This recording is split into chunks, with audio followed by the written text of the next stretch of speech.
Hello students, कैसे हैं? आज मैं 10th क्लास का चैप्टर नंबर 2 ऑफ हिस्ट्री ले रही हूँ, नेशनलिज्म इन इंडिया। तो नेशनलिज्म इन इंडिया की जब हम बात करते हैं तो किसी भी कंट्री में जब भी नेशनलिज्म की बात शुरू हुई तो वो एंटी कॉलोनियलिज्म के बारे में बात थी। देखा जाए तो जिन्होंने अपनी अपनी कॉलोनीज बना रखी थी डिफरेंट कंट्रीज में, उनका विरोध करने के रूप में हुआ। हमारे इंडिया में भी ये शुरू हुआ और जब महात्मा गांधी 1950 में इंडिया वापस आए तो उन्होंने यहाँ पर जो कंडीशंस देखी उन सबको देख करके उन्होंने एक सत्याग्रह का विचार दिया। The idea of satyagraha. What is this satyagraha? इसका मतलब कि हम बिल्कुल शांतिपूर्ण ढंग से अपने अधिकारों को मांगेंगे और आग्रह करेंगे गवर्नमेंट से। तो इन सब चीज़ों को बात करते हुए हम करते हैं कि खिलाफत और नॉन कोऑपरेशन मूवमेंट शुरू हुए फर्स्ट वर्ल्ड वार के। द फर्स्ट वर्ल्ड वार हुआ, फिर खिलाफत मूवमेंट हुआ और नॉन कोऑपरेशन मूवमेंट हुआ। इन 1919 we see the national movement is spreading to new areas, incorporating new social groups. नए social groups बन रहे थे and developing new modes of struggle. नए नए तरीके के स्ट्रगल के मोड्स आ रहे थे सामने, और उन्हीं में ये हमारा सत्याग्रह था जो कि गांधी जी ने आइडिया दिया। अब इसी में एक जगह आता है forced recruitment, leading to extreme hardship in 1933 to 1918 for the common people. Villages were called upon to supply soldiers, क्योंकि फर्स्ट वर्ल्ड वार थी और सोल्जर्स की नीड थी। इस सोल्जर्स की नीड को पूरा करने के लिए जो गांव वाले थे उनको बुलाया गया और जबरदस्ती बुलाया गया, उनका फोर्स्ड रिक्रूटमेंट किया गया। Forced recruitment means a process by which the colonial state forced the people, simple people, जो गांव के लोग थे, उनको जबरदस्ती आर्मी में ज्वाइन करवाया गया। The racist regime was with a novel method of mass agitation was started. The idea of satyagraha emphasized the power of truth. जो सत्याग्रह की ऊपर विशेष जोर दिया गया वो सच्चाई के ऊपर बेस्ड था।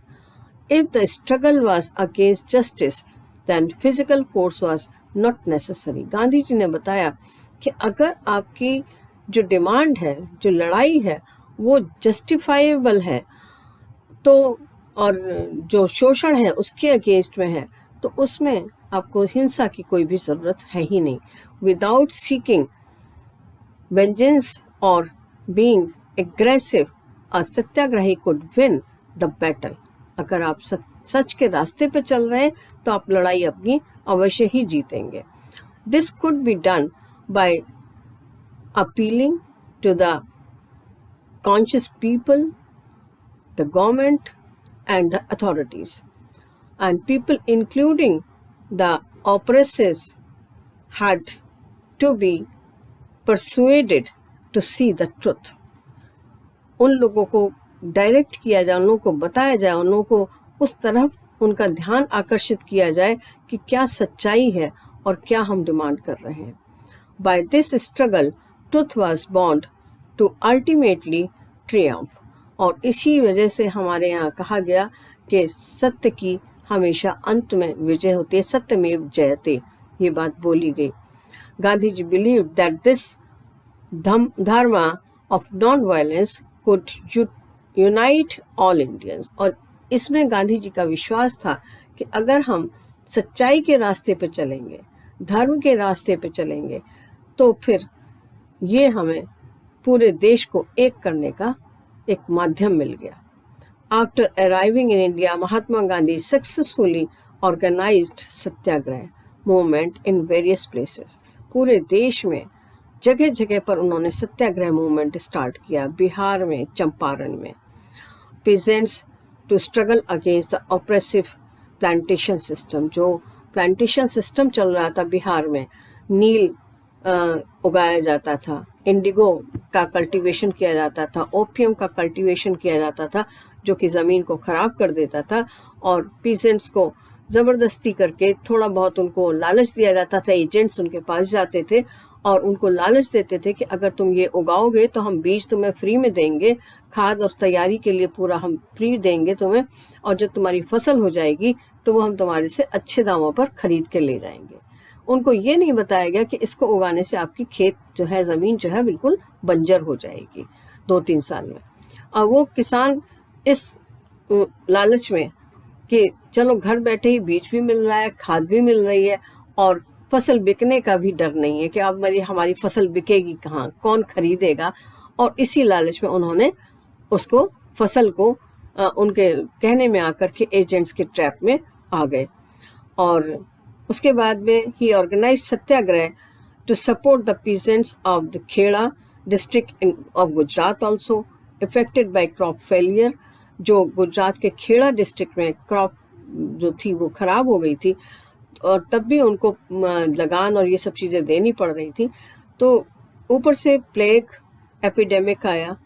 The peasants of Kheda could not pay the revenue and were demanding that revenue collection be relaxed, कि धीरे धीरे करके रेवेन्यू कलेक्शन जो है वो रिलैक्स किया जाए या माफ़ कर दिया जाए उनका।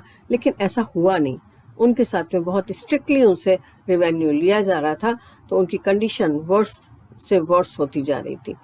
इन 1918 Mahatma Gandhi went to Ahmedabad to organise a satyagraha movement among cotton mill workers. उधर अहमदाबाद में कॉटन मिल वर्कर्स भी सफ़र कर रहे थे, वहाँ पर उनके काम करने के घंटे बढ़ा दिए गए थे और उनके वेजेस जो थे वो कम थे। तो उन सब चीज़ों को देखते हुए वो भी विद्रोह कर रहे थे और गांधी जी ने उनको भी सपोर्ट किया। द रॉलेट एक्ट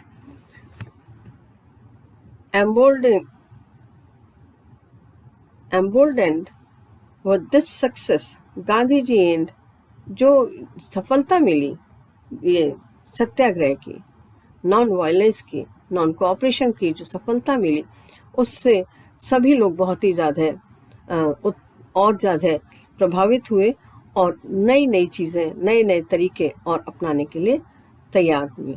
1919 में जो सफलता थी नॉन कोऑपरेशन मूवमेंट की, national Satyagraha against the proposed Rowlatt act, 1919 में जो रॉलेट एक्ट आया उसके अगेंस्ट में भी सत्याग्रह किया गया।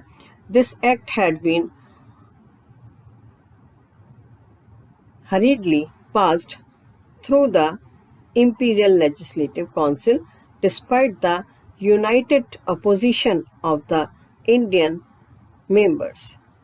It gave the government enormous powers to repress political activities and allowed detention of political prisoners without trial for 2 years. Mahatma Gandhi wanted non-violent civil disobedience against this type of unjust laws. Now, what was this Rowlatt Act exactly? Rowlatt Act में क्या था कि किसी भी व्यक्ति को बिना उसके ऊपर ट्रायल किए, बिना उसको किसी तरह का वारंट दिखाए हुए उसको अरेस्ट किया जा सकता था और 2 साल तक के लिए उसको प्रिजन में रखा जा सकता था, जो कि पूरी तरह से इलीगल था। And which would start with a हड़ताल on 6th April, और इसका अपोजिशन जो शुरू किया गया, non violent civil disobedience movement जो शुरू किया गया, वो हड़ताल से शुरू किया गया 6th April को। And rallies were organized in various cities. Workers went on strike in railway workshops and shops closed down. जितनी भी रेलवे वर्कशॉप्स थी, शॉप्स थी, सिटी में जो भी इंडस्ट्रीज थी अंग्रेज़ों की, उन सबको लोगों ने बाइकआउट किया, स्ट्राइक किया और वहाँ पर वो लोग नहीं गए।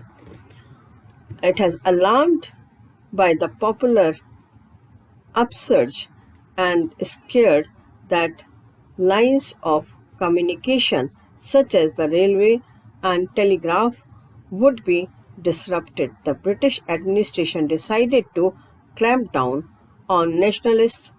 Local leaders were picked up from Amritsar and Mahatma Gandhi was barred from entering Delhi. Mahatma Gandhi को दिल्ली में एंटर करने की परमिशन भी नहीं दी गई. बहुत सारे नेताओं को पकड़ करके, अरेस्ट करके, अमृतसर में से पकड़ करके और जगह जगह पे जहाँ जहाँ भी लीडर्स दिखाई दिए उनको पकड़ करके उन्होंने जेल में डालना शुरू कर दिया. On 10th April, the police in Amritsar fired upon peaceful procession, provoking widespread attacks on banks, post office, railway stations, and martial law was imposed.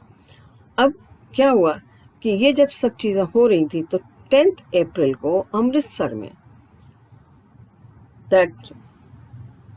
On 10th April, the police, जो police थी उसने अमृतसर में एक peaceful procession लोग निकाल रहे थे इसके अगेंस्ट में, उनके ऊपर अटैक कर दिया, उनके ऊपर फायरिंग की, जिसने कि लोगों को प्रोवोक किया और लोग उत्तेजित होकर गुस्से में आकर के बैंक्स पे उन लोगों ने अटैक कर दिया, पोस्ट ऑफिस पे अटैक किया, बैंक को लूट लिया, रेलवे स्टेशंस को तोड़फोड़ करी और martial law was ultimately the government was bothered to impose the martial law and General Dyer took command of this. So thank you. We will continue this chapter again and meanwhile you revise this part. Meet again.